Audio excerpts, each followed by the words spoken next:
औषधं घेतलीत का नाही माझी वाट बघत होतात? घेतली औषधं.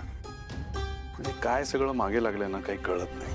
औषधं, पथ्य, पाणी, तोंडाला चव नाही, आवडीचं काही खाता येत नाही. म्हणजे औषधांनीच पोट भरतंय की काय असं वाटतंय. सगळ्याचा कंटाळा आलाय मला. कंटाळा करून कसं चालेल मला सांगा? आता या वयात आपण स्वतःची काळजी घ्यायला नको का? हा?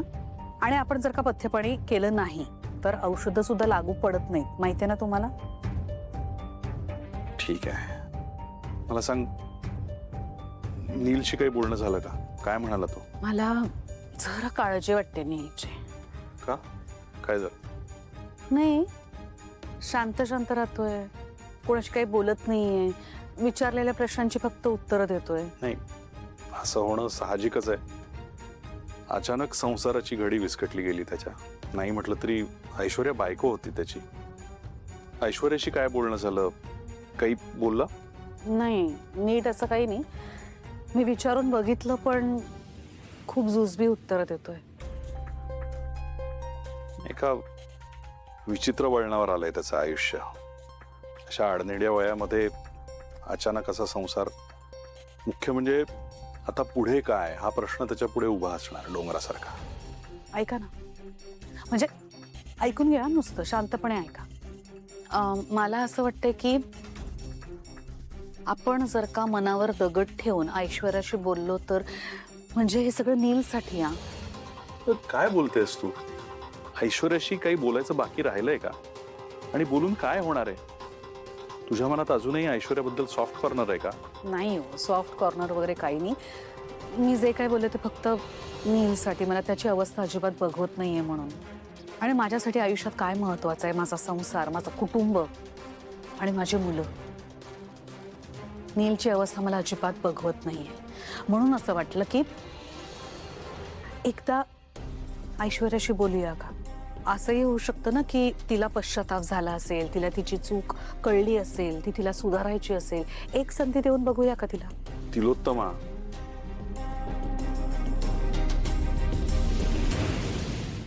सोहम, हे वागणं तुला शोभलेलं नाहीये. घर सोडून येणं कोणत्याही समस्येवरचा उपाय नाही असू शकत. तुझ्या मनात एकदाही आलं नाही का की असं तुझं हे इथं सासरी आल्यावर तिलोत्तमा ताईंच्या मनावर काय परिणाम झाला असेल? हो, काय बोलताय तुम्ही? सोहमने योग्य निर्णय घेतलाय. आणि पप्पा, तो ना माझा नवरा आहे. त्याने नेहमी मॉमचा का विचार करायचा? माझ्यावर संकट आलं, त्या घरात माझा अपमान झाला तर त्याने माझ्या पाठीशी खंबीरपणे उभा नाही राहायला पाहिजे का?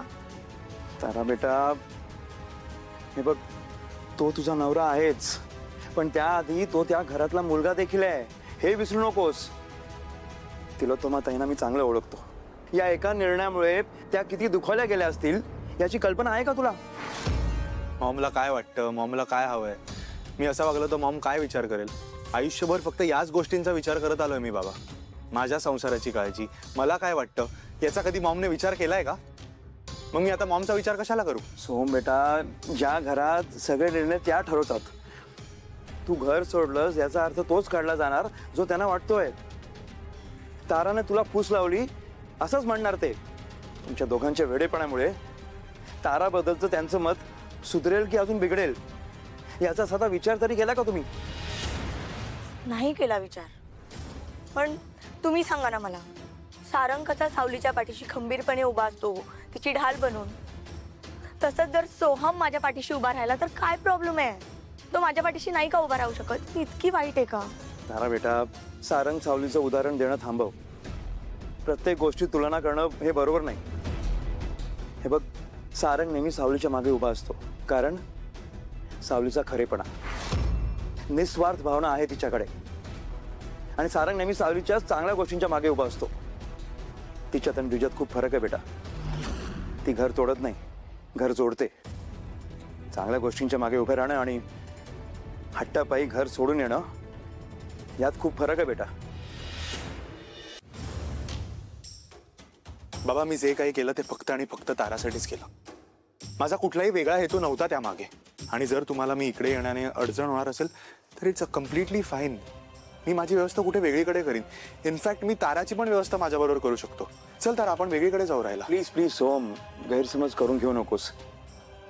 अरे हे घर तुमचंच आहे, मी कुठे नाही म्हणतोय. पण प्रश्न सोडवायला शिका. उलट तुम्ही अजून कठीण करताय.